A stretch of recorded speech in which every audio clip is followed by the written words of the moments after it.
நீதிமொழிகள் 11வது அதிகாரம் 28வது வசனம் இப்படியாக சொல்கிறது, தன் ஐஸ்வர்யத்தை நம்புகிறவன் விழுவான், நீதிமான்களோ துளிரைப் போல தழைப்பார்கள். இந்த வசனத்தை பார்க்கும்போது கர்த்தர் நீதிமானுடைய வாழ்க்கையை ஆசிர்வதிக்கிறாரு. ஆனால் அதே நேரத்தில் தன்னோட சுயபலத்தை நம்புகிற வாழ்க்கையை ஆண்டவர் அழிச்சு போடுறாரு.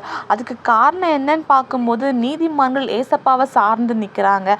அவரே தனக்கு தஞ்சமாக அவங்க கொண்டிருக்கிறாங்க. ஆனால் தங்களுடைய சுயபலத்தையும் தங்களுக்கு இருக்கிற படிப்பையும் தங்களுக்கு இருக்கிற ஆஸ்தி அந்தஸ்தையும் நம்புறவங்களோட வாழ்க்கை என்னைக்குமே நிலைக்காது.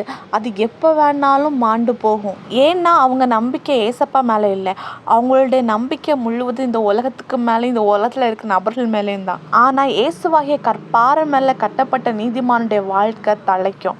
ஆனால் நம்ம வாழ்க்கை இயேசுவாகிய கற்பாறையின் மேலே கட்டப்படாமல் இந்த உலகத்தின் மேலேயும் இந்த உலகத்தில் உள்ள பொருட்கள் மேலே நம்ம சார்ந்து இருந்தோம் அப்படின்னா ஒரு சின்ன கஷ்டம் வந்தால் கூட நம்மளால நிலைச்சு நிற்க முடியாது.